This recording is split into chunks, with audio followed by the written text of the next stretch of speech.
جمال الوجود بذكر الإله وتصفو الحياة بنور هدى. اور صحابہ نے بھی پوچھا تھا حضور صلی اللہ علیہ وسلم سے آپ اپنی امت کو کیسے، کیوں حضرت آدم سے لے کر آخری انسان تک سارے میدان حشر میں اکٹھے ہوں گے، اور انبیاء خدا کے لاکھ سے زیادہ علیہم السلام، انبیاء خدا کے، تو ان کی امتیں بھی ساتھ میں ہوں گی. تو حضور صلی اللہ علیہ وسلم سے یہ سوال ہوا کہ آپ اپنی امت کو کیسے پہچانیں گے. حضور صلی اللہ علیہ وسلم نے اس موقع پر بھی وضو کے اعضاء کی چمک کا ذکر فرمایا تھا کہ میرے امتی کے یہ اعضاء چمکیں گے جن پر وہ وضو کرتا تھا. پتہ چل رہا ہے کہ ایک عقیدہ جو ہمارے ہاں مشہور کیا گیا حضور کے لیے علم غیب کا، یہ علماء اہل سنت و جماعت صحابہ کا عقیدہ نہیں تھا. کیوں؟ اگر یہ عقیدہ صحابہ کا تھا تو پھر حضور صلی اللہ علیہ وسلم سے یہ سوال ہی بھیجا تھا کہ آپ اپنی امت کو کیسے پہچانیں گے. کیوں؟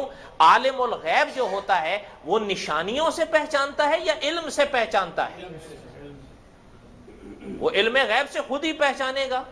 ایک سوال بیجا ہوتا ہے اور ایک سوال بجا ہوتا ہے. سوال بجا تب ہی بنے گا صحابہ کا کہ وہ حضور صلی اللہ علیہ وسلم کے لیے علم غیب کی صفت نہ مانے کہ حضور عالم الغیب ہے، اور اگر وہ یہ صفت مانتے تھے صحابہ تو پھر یہ سوال بیجا ہے. حضور صلی اللہ علیہ وسلم صحیح جواب دیتے تھے یا نہیں؟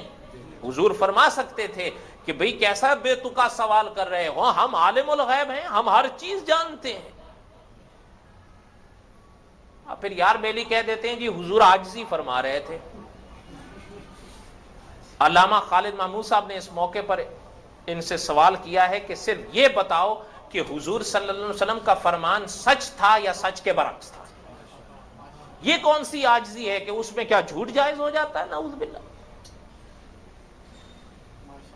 عقیدے اس طرح تو نہیں حل ہوتے کہ نہیں جی بس عاجزی فرما رہے تھے. یہ کیا ہے؟ تم خود ہی مجتہد بنے بیٹھے ہو. اور الحمدللہ ہم ایسوں کے اجتہاد کے قائل نہیں ہیں. کیوں؟ یہ لوگ مجتہد ہیں ہی نہیں. یہ کیسے مجتہد ہیں جو اتنے بڑے عقیدوں میں اجتہاد کر رہے ہیں؟ کاش ہمارے لوگوں کو یہ سمجھ آ جائے کہ یہ لوگ کہاں سے اجتہاد کر رہے ہیں. ایک شخص کہتا ہے کہ حضور عالم الغیب ہے، یہ تو دعویٰ ہوا. اب حضرت اس کی کوئی دلیل؟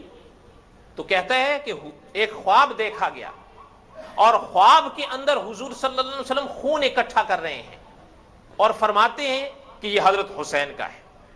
اچھا، اس کے بعد وہ بنیاد کھڑی کر دے، کہتا ہے دیکھو حضور کو پتا تھا حضرت حسین کا، لہذا عالم الغیب بن گئے. سچ پتا. اس روایت پر ابھی فی الحال بحث نہیں ہے کہ یہ روایت کیسی ہے. کہنے کا مقصد یہ ہے کہ ذرا غور کریے، علم غیب کے عقیدے کا تو اس واقعے میں کہیں ذکر نہیں ہے. یہ تو علم غیب کا عقیدہ اس سے کشید کر کے نکال رہا ہے یا نہیں؟ نہیں سمجھ میں آ رہی؟ یہ جو کشید کر کے کوئی واقعہ نکالا جاتا ہے نا، اسے ہی کہتے ہیں اجتہاد. اور کس کو کہتے ہیں؟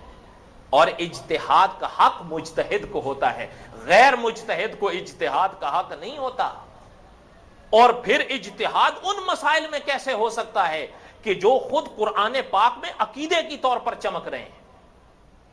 اجتہاد تو مجتہدین نے وہاں کیا جہاں قرآن پاک خاموش ہوا، احادیث طیبہ خاموش ہوئیں، یا احادیث طیبہ میں مختلف احادیثیں سامنے آئیں تو مجتہدین نے اجتہاد کیا.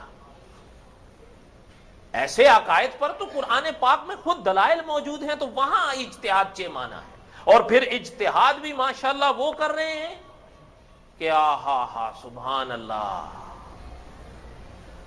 ان کو آپ مجھ سے بہتر جانتے ہیں اور یہ تو زیادہ بہتر جانتے ہیں.